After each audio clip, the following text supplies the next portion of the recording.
Hi, I'm Danny Lipford. And I'm Chelsea Lipford-Wolf. Thanks for watching this episode of Today's Homeowner here on YouTube. And don't forget to leave us a like and a comment. And be sure to share with a friend, subscribe, and hit the bell icon so you get notified of new videos. Thanks and enjoy the show.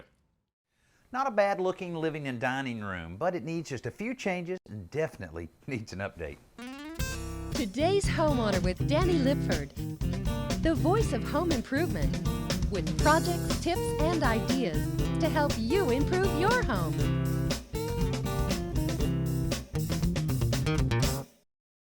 This foyer and living and dining room really have some nice features. I can tell someone put a lot of thought into creating this area.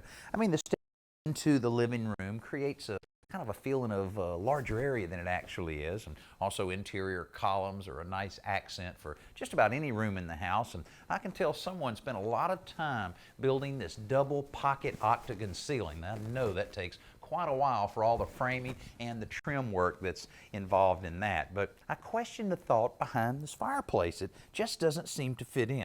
Well, actually, I've been questioning this decision since I built my house 15 years ago. I never did quite like this particular fireplace, even though at the time it seemed like the perfect thing for this room.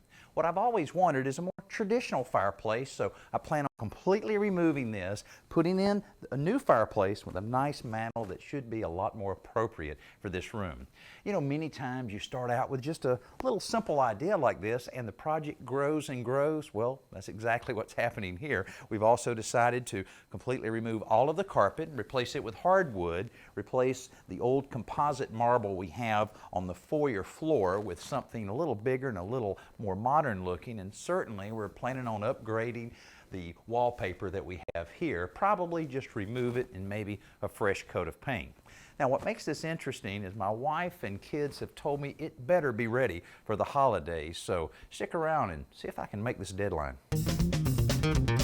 We are just getting started on the renovation of my own foyer, living and dining room, and the most tedious part of any project is really getting all of the breakables that you have in those rooms to a safe area outside the remodeled area. Now, a lot of homeowners just don't spend enough time thinking about how long this is going to take or where they're going to store everything once they remove it from the remodeled area. Now, we're planning on packing all of these breakables up and moving them downstairs in a safe area until every bit of the work is completely done.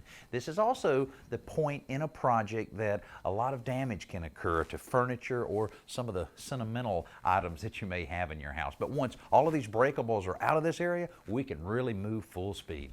When the demolition starts, the guys also take a lot of care removing the moldings, because this stuff will be reused after we make changes to the walls and ceilings, and every piece we can save will help out the budget. Removing the old recessed light tray and getting rid of the old fireplace really opens up the living room. And doing away with the niche and the bumped out wall it set in makes the foyer seem larger too. This place is already looking pretty different.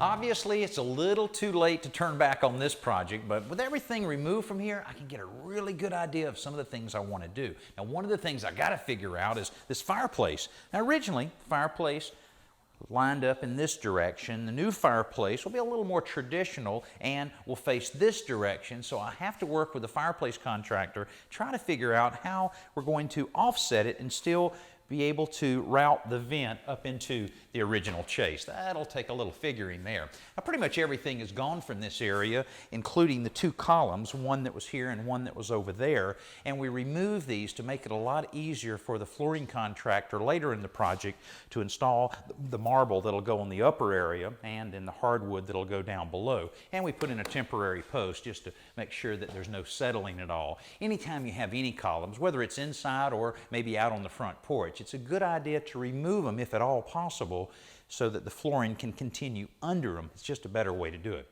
Now it's time to get into the real tedious work, and that's removing wallpaper. Now, just saying that might make a few of you cringe if you've ever tried to remove wallpaper, because you just never know how easy or how hard the wallpaper will be to remove. But we're about to find out. I always like to use a pump-up sprayer to apply a mixture of wallpaper remover and hot water to the walls. But before I begin spraying, I score the paper with a utility knife in horizontal lines every 2 to 3 feet up and down the walls. This makes it easier for the solution to seep behind the paper as it drips down the walls. If you have a raw edge, that's a good place to start, just peeling the wallpaper back. It's not uncommon for the top layer to come off and leave the backing behind. So if this happens, just re-soak it, wait a little bit, then remove the rest of the backing. Also, be careful not to gouge the walls with your scraper.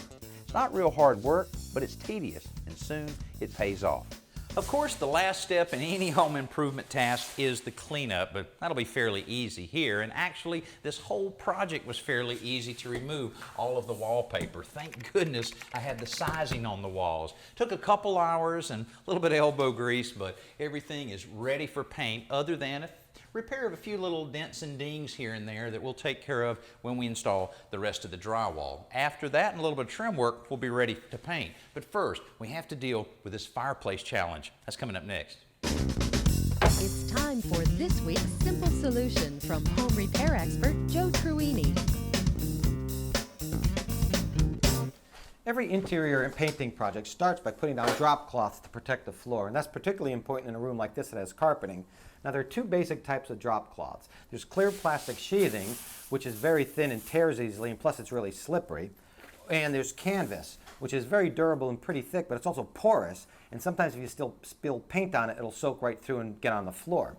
So what I'm using here is a vinyl tablecloth, which on the back side has a felt surface that prevents it from sliding around, and on the top surface it's covered completely in vinyl so paint won't soak through. Now, a vinyl tablecloth like this I picked up on sale for less than $10, which is a lot less expensive than a professional canvas drop cloth and only slightly more than a plastic one. And what I really like about it is you can just roll it up and save it and reuse it time and time again. As you can see, we're right in the middle of an interior renovation on a home that happens to be mine. This is my living room and my dining room, and we decided to do a lot of upgrading on this interior space, and my wife and kids assure me that it will be ready for the holidays, so we got a lot of work ahead of us. Right now, our main focus is getting our fireplace in so that we can move forward with all of the other drywall work that needs to be done. Now, originally, we thought we wanted the fireplace right in here. Now, the original fireplace occupied this space, but we wanted to have a more traditional fireplace and thought it would look good here and then route the venting out through the original chase. But once we started measuring, we realized that the fireplace would come to here, the hearth would come to here. That's occupying way too much of this room. So we decided to put it back in this little area, but as is the case many times when you're doing any kind of remodeling and you're changing something, one change will lead to another. Well, when we realized that the fireplace would go all the way over into this window, means we're going to have to move the window. That means a lot of extra framing and a little bit of brickwork on the outside, but it should look perfect right here. But the first thing we had to do is choose the right fireplace. There are a variety of options to choose from, so it's important that you know your space limitations, the type of fuel you want to use, and your budget before you get started with that decision. Eventually, Sharon and I found a gas unit that we felt would work perfect, but the real test would be making it fit into our unique situation. Rob Gable is the guy who hopefully will make that happen. Okay. Well, Rob, I know we selected a fairly large fireplace. Will it work with this existing chase? Oh yes, it's going to be a bit of a challenge, and it's a good thing that you chose the fireplace that you did because it gives us our most venting options. Okay, now I know you have a lot of safety considerations when you're installing any fireplace, but what are some of the clearances that you have on the firebox itself as well as the piping? Yeah, since this is a direct vent fireplace, it can be vented horizontally, and we will be running this one horizontally, coming from this direction, and then turning back into here, and we'll have to maintain 1-inch clearance on the side of the pipe and a 3-inch clearance on top of the pipe because it's so much hotter at the top side of the pipe. Okay, what about the firebox itself? Can we get right against the wall here? We'll be able to come extremely close, but we will have to put a flex line on the end of this soft copper in order to make a nice transition into the unit to keep it tight to this wall. So the gas line for this unit actually comes in from that side? Yes, it will be coming in from the right side. Okay, well, it sounds like it'll work in this particular area. Well, that's great because, hey, I see my crew out there now. The first big chore for Rob and his guys is getting this monster in the house and down into the living room. The vent pipe sections are stacked up in the chase before the fireplace is moved into position and the transition elbows are attached to connect the fireplace to the vent. The plumber makes the gas connections and Rob is ready to test the burners before adding the accessories and ceramic logs that give the fireplace its realistic feel. With the fireplace situated, the framing can start around it to complete the enclosure. That also means he has to start relocating the window by removing drywall inside and bricks outside. Once the window is relocated, the drywall can start going up over the fireplace and all of the voids caused by the changes we've made. The drywall is finished and finally we can rehang all of the trim. I'm very pleased with the selection we made on our fireplace. Even though it's a fairly large one, it really doesn't take up near as much room as I thought it would. It sticks off the wall here about 8 inches, and of course this outside wall had a little offset in it, so over here we have like a 2-foot space, but still it looks so appropriate for this room and a whole lot more appropriate than the original fireplace. It just never did really fit in. Now, another thing we did that's very important to try to make everything look like original construction is that when we relocated the window to make room for the larger fireplace, we made this margin here the exact same as we had in the original construction. So that all helps to make all of this look like it was part of the house when it was built 15 years ago. Well, at this point, all of the trim is pretty much complete, and we're ready for our painter to come in and really do his magic on all of the walls and ceiling and the trim as well as the doors. Then we're ready for a lot of floor work, and as part of that floor work, we're going to do a little advanced floor prep to help that process along. While we start on that, check out this week's best new product. Let's join Danny at the Home Center to check out this week's best new product. Improving bathrooms is at the top of the list for many homeowners, and one of the most common upgrades, replacing a faucet, just got easier. In the past, installing a faucet meant you had about 14 pieces scattered across the floor. With the new Speed Connect system from American Standard, there are fewer installation steps and only 4 parts instead of 14. That's a third less parts, so fumbling with or maybe losing pieces isn't an issue. Fewer parts means you can install a faucet in a fraction of the time. This one doesn't even require tools or plumber's putty. Now that's an obvious bonus, which is great for working in those really tight spaces. Because the Speed Connect's drain stopper is preset, you don't need to make adjustments during installation. Speed Connect faucets are available in a variety of styles and prices, so you're sure to find something you'll like. We found several from $39 to $119. Our renovation this week is going pretty smoothly, which is a good thing because this is a renovation of my living room, and my wife and kids tell me it better be ready in about 2 weeks, time for the holidays. Now we have a lot of work left to do with all the painting and the floor work, but a lot has already been done by removal of what was a fairly dated marble composite floor in the foyer. And then we had an old white carpet that had been down 15 years. But the main motivator here was to eliminate a very awkward, basically ugly fireplace that I installed all those years ago. We replaced it with a more traditional looking fireplace, which really just kind of will serve as the focal point of this whole room. But right now, we're trying to prep this one wooden step that we have that steps down from the foyer into the living room. And we've decided to install the same tile that we're putting here on the step. So in order to do that, we're having to put this cement backer board on, and we're gluing it down with a construction adhesive and putting screws in it so that it's a very stable surface for us to install all of the tile. So this should work out great, but we're going to go ahead and let the painter get a head start on it. Our painter, John, is painting the trim first because he wants to use a spray gun instead of brushing on the paint. This is often hard to do in a remodel because of the overspray, but it certainly speeds up the work when you have lots of molding with details, like the dental work on this crown. After that, he can cut in around the trim with a wall and ceiling paint to create nice, clean lines before rolling on the rest of the paint, which, by the way, is very bright. The wood floor goes down next in the living and dining areas, and what a cool look it's going to give this space. I love these pre-finished floors because the results are so immediate. You just put down the glue, then tap the boards in place, and you have a finished floor. No sanding or staining or waiting for sealer to dry. Just wipe it down and move on. The mantel arrives next and goes in just about as easily. It's a single piece set over 3 mounting boards with nails shot into the sides to secure it. This place is really coming together.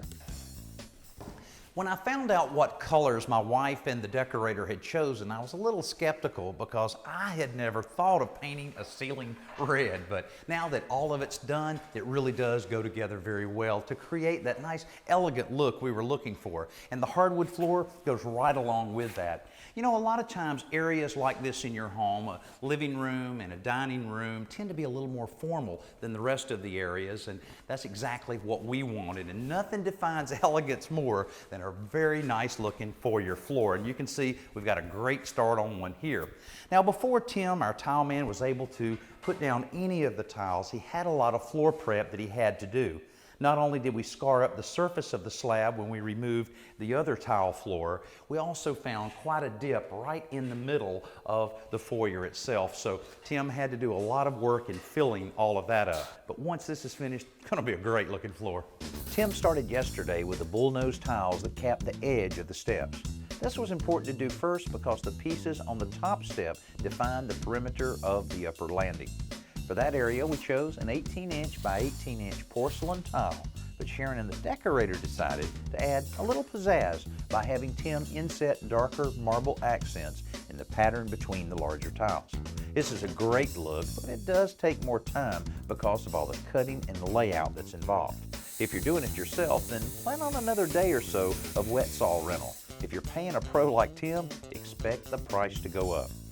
Our tile work is almost complete. All Tim has left is a little bit of cleanup and a little more grouting, little drying time, and all of that will be off our list. Now, John, our painter, is working on our columns to try to do all the prep work necessary so that he can apply a fresh coat of trim paint. That way tomorrow our specialty painters can take over because they're applying this unique marbleized finish over each of the columns. Now, they've already finished the faux finish on our ceiling area of our foyer, and they plan on doing the same treatment on our accent wall here. Now that will be after they finish the tedious process of fauxing the double octagon ceiling we have here in the dining room. Now we only have just a few days left in order to complete this.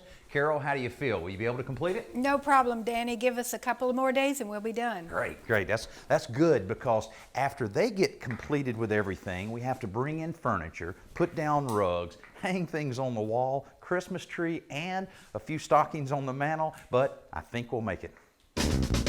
Let's head outside for Around the Yard with lawn and garden expert Tricia Craven-Worley. Choosing stepping stones is a lot like picking wall covering for your house. It's very individual and there are lots and lots of selections. You know, stepping stones are a very inexpensive way to create a path through your garden, a lot less expensive than, saying, pouring a whole layer of concrete. Now, stepping stones, you want to have them be level with the ground, and I suggest that you put them where you want to lay them out, outline them, and then after you move them, cut out to the depth that they are. You might put in a little bit of sand to level it and then put the stone in. This way nobody's going to trip. Now, stepping stones, of course, I think it's a good idea to match them to the architecture of your house. You might be using brick or flagstone or pavers, or in this instance, a really nice aggregate that's in the concrete. Now here, there's a path that's created going up a rise. It's very, very effective and a very nice way to create a path in your garden. My living room renovation and update's completely finished and just in time. The whole Today's Homeowner crew is coming over tonight for a little Christmas party. Now that's something that we do every year, but boy, will they be surprised what this place looks like now. This space hasn't really been updated much in the 15 years since we built the house, and the funky fireplace I put in back then just never did fit in. The new fireplace is perfect. It gives the room a warm, homey feel with just a touch of formality. The new wood floors don't hurt the look either, and they're much nicer than the tired old carpet that was here. Removing the light trays really opened up the area, and I'm even warming up to the bright faux finish ceilings that accent the dining and foyer spaces. Now, speaking of the foyer, that old tiled floor was okay, but this new tile is just what it needed for the simple but slightly formal look we wanted. My family and I are very pleased with the outcome of this renovation. And my wife and the decorator did a great job picking out things to really tie it all together. I plan on spending a lot of time right here over the next few weeks, and I hope you and your family have a wonderful holiday season. I'm Danny Lipford. We'll see you soon.